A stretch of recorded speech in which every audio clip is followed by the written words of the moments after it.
We continue our coverage this noon of our week-long series on Italians here in Connecticut. Of course, they are one of the most influential ethnic groups helping to build and shape our great state.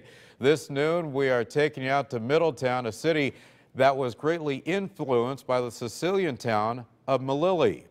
News 8's Ken Pierce, they're live at St. Sebastian's Church, and he's got more on the connection between those two communities. Ken. And Keith, we are inside St. Sebastian's Church. You really can't talk about Italians in Middletown without talking about the Sicilian town of Melilli. And the patron saint of that town is St. Sebastian. He's pictured right up there. He is the patron saint of Melilli because a statue of the twice martyred saint washed up on a Sicilian beach, and legend has it only the men of Melilli were strong enough to carry the statue from the beach to their town. Now, St. Sebastian's Church in Middletown is named after and modeled after the St. Sebastian Church that they have in Melilli, where that statue now is. It was built in the 1930s by Italian immigrants. We're talking about the one in Middletown now, but it was built mostly by people from Melilli. It was not easy, but it was necessary to build it because Italians were not exactly made to feel welcome way back then.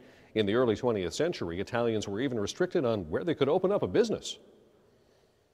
There were a number of shops and stores, all Italian immigrants, all on the east side of Main Street. They were based on, prejudices that were around then. They couldn't come across the street. They couldn't go to the west side of Main Street. It was forbidden. All of that has changed, of course, but the strong ties to the city of Melilli, well, that has not changed. And coming up in the next half hour, I'll have a closer look at the things Middletown does to keep those ties with Melilli strong. And we're going to talk more about St. Sebastian himself and why he is called the twice martyred saint. That's coming up in the next half hour here on News 8 at noon. For now, Keith, back to you. Okay, Ken, what a beautiful house of worship that is.